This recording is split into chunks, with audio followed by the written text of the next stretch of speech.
తెలంగాణ పేరు చెప్పగానే బీజేపీ నుంచి ముందుగా వినిపించే పేరు గోషామహల్ ఎమ్మెల్యే రాజాసింగ్. ఎప్పటికప్పుడు వివాదాస్పద ప్రకటనలతో వార్తల్లో ఉంటూ వస్తుంటారు. ముఖ్యంగా తెలంగాణ ప్రస్తుత బీజేపీ నేతలతోటి పడకపోవడంతో రకరకాలుగా ఇబ్బందులు పెట్టిన కారణంగా ఇటీవలే ఆయన పార్టీకి రాజీనామా చేసి ఇండిపెండెంట్ ఎమ్మెల్యేగా కొనసాగుతున్నారు. అయితే ఇప్పుడు మరోసారి బీజేపీలో అంతర్గత పోరు ఏ విధంగా ఉంది, కిషన్ రెడ్డికి వ్యతిరేకంగా ఎలాంటి విమర్శలు వస్తున్నాయనేది మరోసారి బహిర్గతమైంది. జూబ్లీహిల్స్ ఉప ఎన్నిక ఇప్పుడే నామినేషన్ల పర్వం కూడా ప్రారంభమైంది. సరిగ్గా మరో నెల రోజుల్లో ఎన్నిక కూడా జరగనుంది. ఈ క్రమంలో బీజేపీ ఇప్పటి వరకు పార్టీ అభ్యర్థిని కూడా ప్రకటించలేదు.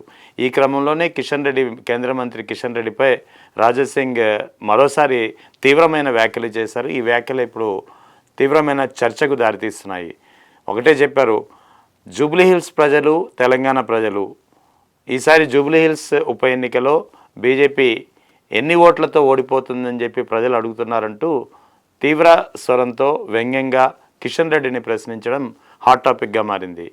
ఎందుకంటే మీకైతే ప్రతి నియోజకవర్గంలో ప్రతి డివిజన్లో వేలు పెట్టడం అలవాటు. మీ నియోజకవర్గాన్ని మీరు సరిదిద్దుకోలేరు, కానీ పక్క నియోజకవర్గాల్లో వేలు పెట్టి అక్కడ పార్టీని నాశనం చేసి అక్కడి నాయకుల్ని కించపరచడం మీకు చాలా అలవాటు.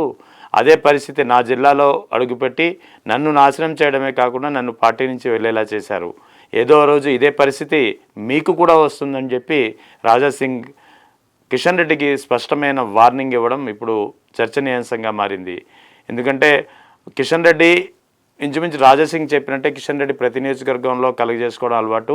దాదాపు 2 దఫాలుగా బీజేపీ 3వ దఫా కూడా కేంద్ర ప్రభుత్వంలో అధికారంలో ఉన్నప్పటి నుంచి కిషన్ రెడ్డి ఆధిపత్యం కొనసాగుతూ వస్తుందని చెప్పుకోవచ్చు. ఇటు రాజాసింగ్ ఎన్ని రకాలుగా ప్రయత్నాలు చేసినా గోషామహల్ నియోజకవర్గంలో బీజేపీ జెండా ఎప్పటికే ఎగురవేసే ప్రయత్నాలు చేసినా రాజాసింగ్ని నిలువరించే ప్రయత్నాలు కిషన్ రెడ్డి ఓ పక్క చేస్తూనే వస్తున్నారు. ఈ క్రమంలోనే ఇద్దరి మధ్య పచ్చగడ్డి వేస్తే భగ్గుమనే పరిస్థితి నెలకొంది. ఇప్పుడు జూబ్లీహిల్స్ బైపోల్ ఎన్నిక నేపథ్యంలో రాజాసింగ్ చేసిన కామెంట్స్తో ఇద్దరి మధ్య యొక్క వైరం మరింత పెరిగింది. మరోవైపు బీజేపీ ఇంకా అభ్యర్థిని అయితే ఇంకా ఖరారు చేయలేదు. మొన్నటి వరకు దీపక్ రెడ్డి పేరు వినిపించింది. ఆ తర్వాత మాధవీలత కూడా రేసులో ఉన్నారు. తాజాగా ఇప్పుడు ఒక్కసారిగా ఈ బీసీ రిజర్వేషన్ల అంశం కావచ్చు, లేదా మరో ప్రభావం కావచ్చు, ఒక్కసారిగా మాజీ మంత్రి ముఖేష్ గౌడ్ కుమారుడు విక్రమ్ గౌడ్ గతంలో బీజేపీలో చేరారు.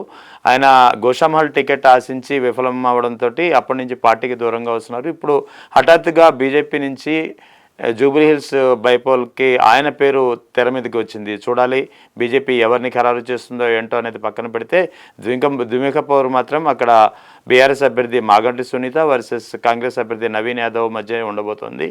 ఇక రాజాసింగ్ వ్యాఖ్యలు మాత్రం చాలా హాట్ టాపిక్గా మారుతున్నాయి. ఎందుకంటే నేరుగా ఏకవచనంతో సంబోధించారు కిషన్ రెడ్డిని. బీజేపీ ఎన్ని ఓట్లతో ఓడిపోతుందని చెప్పి ప్రశ్నించడం ఒక చర్చకు దారితీస్తోంది.